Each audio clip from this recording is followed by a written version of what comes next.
Hello friends, welcome back to Subi's kitchen. ഇന്ന് ഞാൻ തയ്യാറാക്കാൻ പോകുന്നത് ഒരു മഷ്റൂം ഗാർലിക് മസാലയാണ്. പെട്ടെന്ന് തന്നെ തയ്യാറാക്കാൻ പറ്റിയ ഒരു റെസിപ്പിയാണിത്. നല്ല അടിപൊളി ടേസ്റ്റി ആയിട്ടുള്ള ഒരു മഷ്റൂം ഗാർലിക് മസാലയാണ് ഞാൻ തയ്യാറാക്കുന്നത്. അപ്പോൾ നമുക്ക് വേഗം തന്നെ വീഡിയോയിലോട്ട് പോകാം. ആദ്യം തന്നെ ഞാനിവിടെ മഷ്റൂം എടുത്ത് നന്നായിട്ടൊന്ന് കഴുകി ക്ലീൻ ചെയ്ത് വെച്ചിട്ടുണ്ട്. ഇനി ഇതിന് വേണ്ട ഇൻഗ്രീഡിയൻസ് എന്തൊക്കെയാണെന്ന് നോക്കാം. ഒരു വലിയ സവാള ചെറുതായി കട്ട് ചെയ്തതും 6 അല്ലി വെളുത്തുള്ളി നന്നായി ചെറുതായി കട്ട് ചെയ്തും മല്ലിയിലയുമാണ് ആവശ്യം. ഇനി ഇതാ ഞാനിവിടെ ഒരു പാന് വെച്ച് അതിലോട്ട് ഒരു പീസ് ബട്ടർ ചേർത്തിട്ടുണ്ട്. ബട്ടർ നന്നായിട്ടൊന്ന് മെൽറ്റ് ചെയ്ത് വരട്ടെ. ബട്ടർ ഇല്ലെങ്കിൽ നിങ്ങൾക്ക് നെയ്യ് വേണമെങ്കിലും ചേർക്കാം. ഇനി ഇത് രണ്ടും ഇല്ലെങ്കിൽ തന്നെ ഓയിൽ ചേർത്താലും മതിയാകും. ബട്ടർ ആണെങ്കിൽ ഒന്നുകൂടി ടേസ്റ്റ് ഉണ്ടാവും.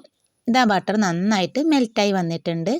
നമുക്കിവിടെ കട്ട് ചെയ്തിരിക്കുന്ന ആ സവാള നന്നായിട്ടൊന്ന് ചേർത്ത് കൊടുക്കാം.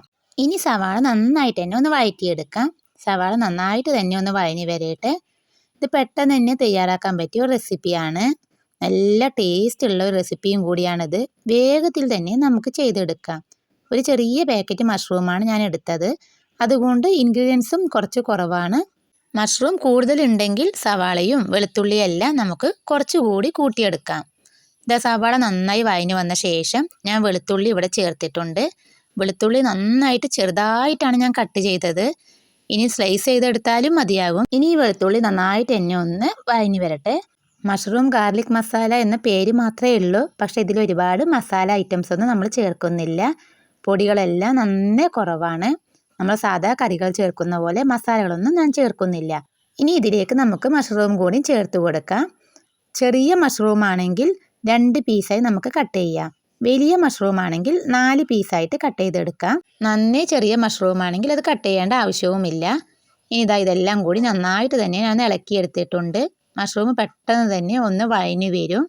ഇനി മഷ്റൂം ഒന്ന് ചെറുതായി ഒന്ന് കുക്ക് ചെയ്ത് കിട്ടാൻ വേണ്ടി നമുക്ക് ഒന്ന് അടച്ചു വെക്കാം. ഞാനിവിടെ മഷ്റൂം ഒന്ന് അടച്ചു വെച്ചിട്ടുണ്ട്. മഷ്റൂം പെട്ടെന്ന് തന്നെ ഒന്ന് കുക്കായി കിട്ടും.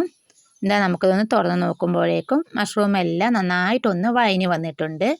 ഇതിൽ വെള്ളമൊന്നും ഞാൻ ചേർത്തിട്ടില്ല. ഒട്ടും തന്നെ നമുക്ക് ഇതിലോട്ട് വെള്ളം ചേർക്കേണ്ട. മഷ്റൂം കഴുകിയ വെള്ളം മാത്രമേ ഇതിലുള്ളൂ.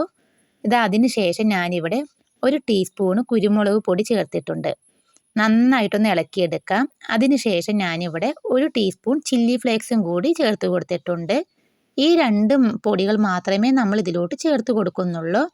അല്ലാതെ മറ്റു മസാലകളൊന്നും നമ്മൾ ഇതിലോട്ട് ചേർക്കുന്നില്ല. ഇനി നമുക്ക് ആവശ്യത്തിന് ഉപ്പും കൂടി ഒന്ന് ചേർക്കാം. അതും കൂടി ചേർത്ത് നന്നായിട്ട് തന്നെ ഒന്ന് ഇളക്കിയെടുത്തിട്ടുണ്ട്. ഞാനിവിടെ കുരുമുളക് പൊടിച്ചതാണ്, പാക്കറ്റ് കുരുമുളകല്ല. പാക്കറ്റ് കുരുമുളകാണെങ്കിൽ നമുക്ക് ഇത്രത്തോളം ഡാർക്കായി വരില്ല കറി. കുറച്ചൊരു വെളുത്ത പോലെ ഉണ്ടാകും. ഇനി അതിന് ശേഷം ഞാനിവിടെ മാറ്റി വെച്ച ആ മല്ലിയിലയും കൂടി ഒന്ന് ചേർക്കാം. ഇനി ഇതെല്ലാം കൂടി നന്നായിട്ടൊന്ന് വഴറ്റിയെടുക്കുമ്പോൾ തന്നെ നമ്മുടെ മഷ്റൂം ഏകദേശം ഒന്ന് റെഡിയായി കിട്ടിയിട്ടുണ്ടാകും. കാണുമ്പോൾ കൂടുതലുണ്ടെങ്കിലും നമ്മൾ മഷ്റൂം ഒന്ന് കുക്ക് ചെയ്താൽ അതങ്ങനെ ചുങ്ങി ഇത്രത്തോളം ഒന്നാവും. 2 മിനിറ്റ് ഒന്ന് അടച്ചു വെച്ച ശേഷം നമ്മുടെ മഷ്റൂം ഇവിടെ റെഡിയായി കിട്ടിയിട്ടുണ്ട്. ഇത്ര മാത്രമേ ഇതിന് പണിയുള്ളൂ. പക്ഷെ കഴിക്കാനാണെങ്കിൽ ഭയങ്കര ടേസ്റ്റുമാണ്. അപ്പോൾ ഈ റെസിപ്പി നിങ്ങൾക്ക് ഇഷ്ടമായിട്ടുണ്ടെങ്കിൽ തീർച്ചയായും ട്രൈ ചെയ്യണം. പിന്നെ എൻ്റെ വീഡിയോ ഇഷ്ടമായിട്ടുണ്ടെങ്കിൽ ലൈക്ക് ചെയ്യാനും ഷെയർ ചെയ്യാനും കമൻറ്റ് ചെയ്യാനും മറന്നേക്കരുത്. എൻ്റെ വീഡിയോ ആദ്യമായി കാണുന്നവരാണെങ്കിൽ സബ്സ്ക്രൈബ് ചെയ്ത് തൊട്ടടുത്തുള്ള ബെൽ ബട്ടനും കൂടി ഒന്ന് പ്രസ് ചെയ്തേക്കണം.